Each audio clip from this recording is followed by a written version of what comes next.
Okay, well, welcome back to overnightaccountant.com, where, as you may know by now, and I hope you know by now, we are still in Realtors and reducing taxes, helping Realtors save some money on their taxes. Up to $430 for every $1,000 we find you in deductions, or you find yourself in deductions, rather. Expenses on Schedule C. In this segment, we are going to be discussing travel, and that is line 24A. Line 24B is meals and entertainment. That will come in a separate section of our course, or separate, part of the course. 24A is travel, and this is a long course. There'll be several sections. I believe we have 2 sections for this, just covering travel, and then we're going to get into meals and entertainment. So them collectively, it's a lot of information, so let's get into it. Okay, travel. This is a very confusing deduction. And what deductions, if you haven't discovered that so far, what deduction is not confusing according to the way the IRS interprets these deductions and where you're supposed to place them and all the millions of rules that we're going to try to help you navigate. There are many errors made in with this deduction by real estate agents. There's also a lot of misinformation in the media. You probably have heard a lot of misinformation from your friends and relatives and maybe even fellow agents or even your brokers with regard to what's deductible, what's not. So we're going to try to clarify some of that also. And one of the reasons we want to clarify that is because the IRS knows about all these errors. They also know a good bit about the misinformation. Therefore, these deductions are highly scrutinized by the IRS. If you have a lot of travel expenses on your return, there's a good chance it may get kicked out for a little closer look by the IRS. So if you have really high travel costs related to your business, so this we're talking overnight travel away from home, get a professional to prepare your return. Make sure it's done properly. We're going to try to have you do it yourself, or this is going to help you out immensely. However, we ultimately will always defer to a professional with regard to preparing your taxes. And this course will actually help you know what is deductible, what's not, because those guys get busy, and just like we do during tax season, and they're not going to ask you all the questions to save you every dollar. They're just not going to have time. So local travel is covered under car and truck expenses. So that's a separate section. That's local travel. We're discussing here is more, travel that's more overnight for business-related trips. The cost of use of your personal vehicle, however, are still car and truck expenses if you're using for travel both locally, even if I'm not, non-local trip as it says here. So if you're going out of town using your own vehicle, these items still follow the rules that we gave you earlier with regard to your auto expenses, car and truck expenses.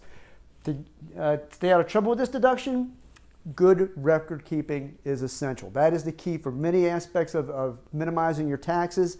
Good record keeping contemporaneously, actually before you plan the trip, and also during the trip and then after, make sure you document everything you can to make sure you maximize this deduction. Okay, to be deductible, your travel must meet 4 basic tests. We're going to cover these briefly right now, and we're going to dig into them a little more in depth here coming up. It must be overnight travel away from home related to your current business, the business for which you're deducting the travel. These costs must be reasonable for your business and your industry, and the trip must be primarily for business. You'll notice I have that all in caps there because it must be primarily for business. You can have a little fun while you're traveling. You get into trouble when you try to mix the, primarily fun trip. You try to call it travel. You try to deduct it as travel. That's where you get into trouble. Okay, so let's move forward here. The 4 travel tests: overnight travel away from home. Let's dig into that a little deeper. Now, this is going to be travel away from your tax home, which is generally recognized as being your regular place of business, the area in which you really generate your livelihood. So it's travel away from your tax home, where you can generally conduct business, and that would be your home office area, wherever your broker is, the area around your home office, because if you're claiming the home office, that is your primary business location. In order to claim the home office deduction to maximize your mileage. So it's travel that is away from that area, and also it's overnight, so you have to be away long enough to require sleep. Okay? Now, test number 2, this must relate to your current business.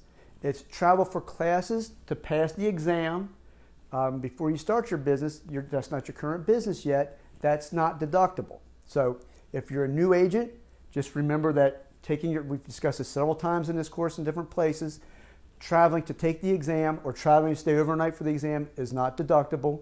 Travel to take the exam is not deductible. Travel to study for the exam is not deductible. However, traveling to interview with brokers before you start selling real estate once you're licensed may be deductible as a startup expense. It's not really travel, but if you're traveling, interviewing brokers or whatnot to see where you want to set up shop at, and if it's away from the other tests, that could be travel if you're already in business. But before you actually are licensed with that broker and you actually start working with that broker before you get into the business, that would really be what we called earlier in this course as a startup. It's still deductible, but it's not really travel. Travel to investigate a new business is not deductible as travel. So let's say you're in business, or even if you're a broker, you're looking to open another brokerage in a different location or start a new business at a different location. That's really not deductible as travel for your current business. However, that may be deductible as a startup cost once you start that business. So I hope that makes sense to you. If you're in business, already in business, and you travel to meet with a new broker, you're with one broker, let's say, as an agent, and you want to travel to meet with a new broker, that may be deductible if the primary purpose of the trip, which we'll discuss later, is business. So that may be deductible. Some of these other ones are still deductible, but not necessarily as travel. All right, test number 3, reasonableness for your industry. That basically means that it's ordinary expense for your industry. This type of travel is ordinary in your business, common and accepted in your trade or business, and it's also necessary for your business, necessary for you to make money. The primary purpose of the trip is to help you advance your business, and this is ordinary and necessary within your industry. And necessary means it's helpful and appropriate for your trade or business. These expenses cannot be lavish or extravagant. Now, this really does not have a concise definition, for your industry, and it also does not preclude you from going, first class. You're traveling first class in an airplane. It also does not preclude you from staying in really nice hotels. So in this area, use common sense. You want to prove why the cost was ordinary and necessary for your business, and really a lot of times what your goal of the trip was. What area, what type of clients, or if you're really into trying to get high-end clients, that travel to get those clients may be a little more expensive than, let's say, you're just working with middle class or lower middle class individuals. So just try to use common sense with this here. Okay, primary business purpose. We're really going to discuss this a good bit because it's really the most complicated of the 4 tests.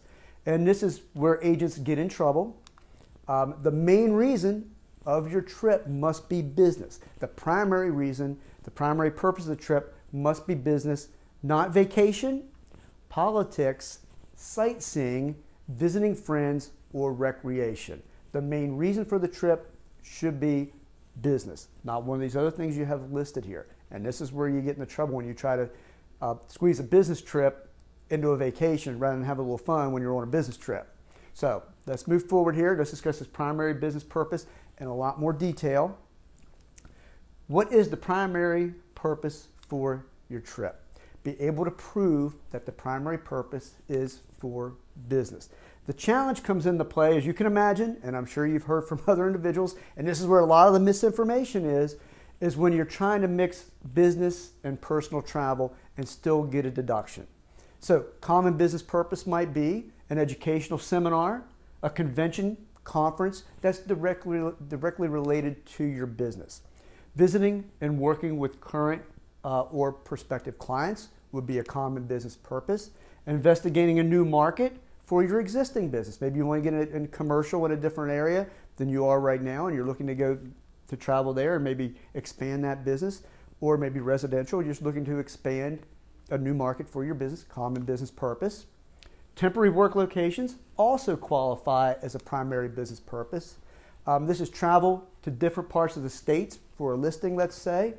Maybe you're taking over a sales office for a development in a separate city or council or county, and it's requiring you, or even state, and it's requiring you to stay there in order to fulfill that temporary business purpose. Maybe you need to cover an office in a separate city when a broker is ill, or maybe when someone's on vacation. That would also be a primary, your primary business purpose is a temporary work location. To qualify for a temporary work location, the work must be expected to last less than 12 months. If it lasts more than 12 months, it's no longer deductible travel. And also see car, we discuss this more in car and truck expense section of the course. However, let's say you expect, as long as you expect it to last, this temporary work, to last less than 12 months, you can take the deduction. And let's say incidentally you expect it to last, it all depends on your intent and your understanding of the situation at the time, that you expect at the time of less than 12 months, that 12-month period, it will be deductible. Now, if it happens to go over 12 months, after that 12-month period, it may not be deductible. But the key is that you expected it when you entered into the contract or entered into that temporary work location or traveling to that temporary work location. You expect it to last less than 12 months. Okay. Now, this is where the trouble occurs, as we said earlier, trying to squeeze a business deduction out of really primarily a business trip. This is where it really requires really good planning to both prove your primary business purpose and get a legitimate deduction. So, again, use common sense. Very important. We say that a lot, but use common. Pigs get slaughtered. That's a phrase we use in taxes. Don't be a pig. All right. Don't take a bigger deduction than you're entitled to, and make sure you have all your ducks in a row. I just used the term both pigs and ducks in this course. A lot of animal phrases. So remember, use common sense. Just leave it at that. Okay. Is the primary purpose of your trip, is pleasure recreation incidental to the business trip, or is the business incidental to the pleasure recreation trip? Two things I want to ask you ask yourself when you're going through these deductions to make sure the travel is deductible. I said I'll repeat it again. Is pleasure recreation incidental to the business purpose, or is the business simply incidental to the pleasure or recreation? So that's what you want to ask yourself. So let's say you attend a 3-day seminar all days on a 4-day trip. That's probably your business purpose. So you take a 4-day trip, and 3 of those days you're attending a seminar. That's pretty obvious. However, if you go on a family vacation and try to make the trip deductible, that's where you're going to wind up in the trouble. And this is where you can kind of do this to a certain extent, but probably not nearly to the extent that you may have been told or understood in the past. For travel to be deductible, over half of the time of the trip, and we're talking the travel itself, to and from, hotel stays, and that sort of thing, over half of the time spent on the trip must have a business purpose. It must be for a business purpose. Travel deductible over the half of the days must be business days. So over the half of the days there must be a business day, and we'll go into defining what a business day is, and that is where you work and or travel more than 4 hours for business. That's the basic rule. So if any day you're on a trip, if you can show that you spent 4 hours or more attending a seminar, meeting with clients, whatever you may be doing, proving that you were marketing your business for 4 hours during the day, that day can count as a business day. And remember, half the business days, half the days there need to be business days for that trip to be deductible. Also, when you're traveling, a business day can also be when you travel 300 miles or more for business. And that will be 300 miles to and from the destination. So it's really, travel one way to and from the destination. And how you can do this, you can divide the miles to the destination by 300. So say, for example, your business purpose, travel to your business purpose is 800 miles away. You would take 800, divide by 300. That basically gives you 2.67, and that means up to 3 days. You have 3 days to get to that location. You can count all 3 days as business days. So that's a good rule of thumb to use. So you could take your hotel for 3 days if your primary purpose of the trip was business, to reach that business location. You can count 3 days of travel to and from as business days for an 800-mile trip that you were driving. So it's good to know these things add up. But when you're doing this calculation, make sure you only count direct miles to and from, no side trips. So if you're going from point A to point B, and point B is where you're attending your seminar, wherever your business purpose is, making a side trip to visit your aunt or uncle or a friend somewhere, you can't count those miles as part of that 800 miles there, for example. So that is the end of this section of the course, and we'll see you in the next.